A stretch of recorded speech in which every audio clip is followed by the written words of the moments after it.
Bonjour et bienvenue au sommet des dents naturellement. Je suis très heureux de me retrouver aujourd'hui avec Elisabeth Johan-Ambreth. Bonjour Elisabeth. Bonjour. Donc tu es docteur en chirurgie dentaire. C'est ça. Et tu vas nous parler aujourd'hui de toxicité en général et puis en particulier de la toxicité qui peut entrer dans nos bouches.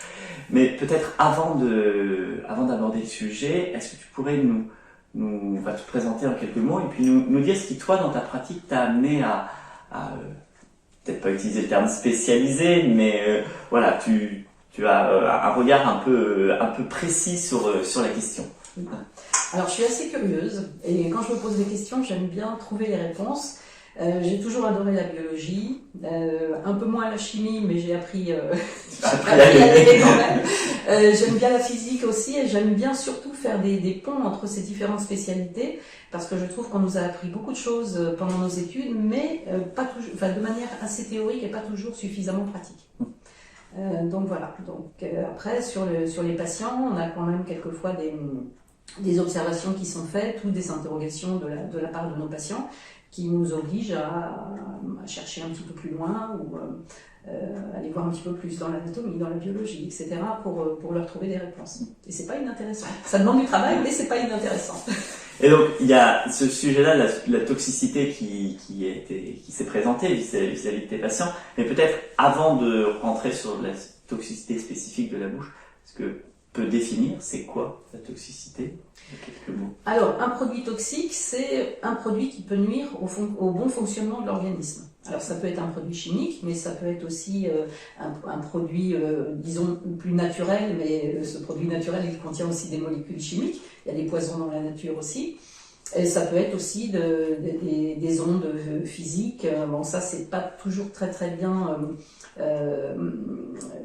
étudié sur le fonctionnement de l'organisme, parce qu'en plus, on ne les voit pas, on ne les sent pas. C'est un peu comme l'eau, hein, un colore inodore et sans saveur. Donc, en fait, on aime bien les choses qui se voient et qu'on peut mesurer très facilement. Et donc, tout ce qui échappe à ces mesures pose un petit peu problème quelquefois pour nous. Oui, dans la toxicité, il y a celle à laquelle on pense premier ou qui est d'origine chimique. Voilà. Mais après, en fait, cette toxicité, elle peut s'élargir à d'autres champs, comme tu dis, physiques, des ondes, etc. Dans le cadre de notre bouche, quel type de toxicité on peut rencontrer dans la santé bucco-dentaire? Alors, je commencerai peut-être par les bactéries et leurs toxines. Oui. Donc là, le patient peut directement faire quelque chose en entretenant sa bouche correctement avec une bonne hygiène bucco-dentaire, en faisant attention à son équilibre alimentaire aussi, de manière à ne pas déséquilibrer sa flore buccale. Sa flore buccale. Oui, il faut peut-être le rappeler parce que souvent on parle de la flore intestinale et on en parle il y a beaucoup de propos dessus, mais on a aussi une flore buccale qui a son importance. Qui est en lien direct avec la flore intestinale et qui aussi est dépendante de notre alimentation, de notre niveau de stress, etc.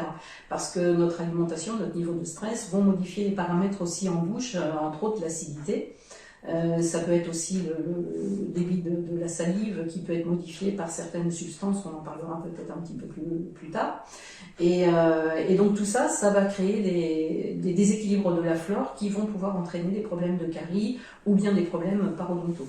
En fait, les conditions dans la bouche font que c'est plus la même flore qui va se développer, voilà, c'est plus le même, comme si on changeait le climat en fait, en quelque sorte. C'est ça. Et donc il y a plus les mêmes plantes qui poussent, il y a plus les mêmes bactéries qui se développent. Et cette flore est très importante parce qu'elle nous permet de sentir les saveurs et les goûts des aliments que l'on va ingérer, et elle nous permet aussi de commencer à les digérer.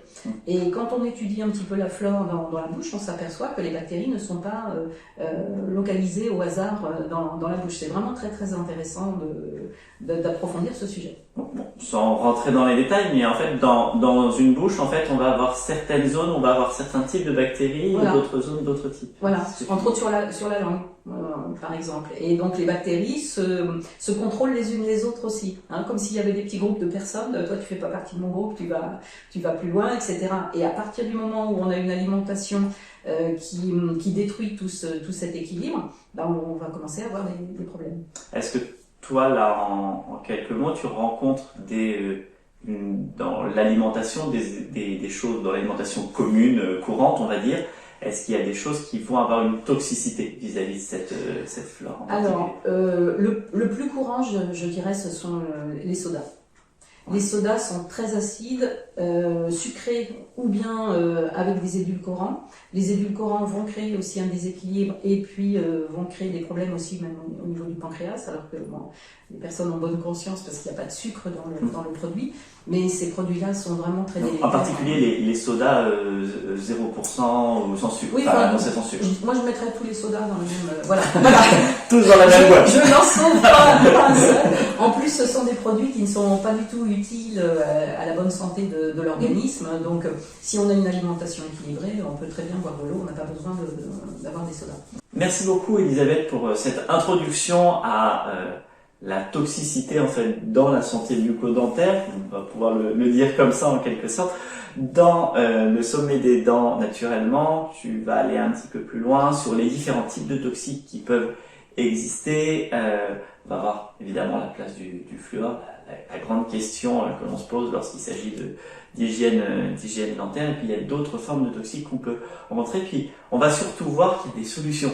Oui, oui, il y a des solutions. Il y a des choses que l'on peut faire soi-même. Donc vous pouvez nous retrouver dans le sommet des dents naturellement en cliquant sur le lien d'inscription qui est juste en dessous dans la description. À tout de suite.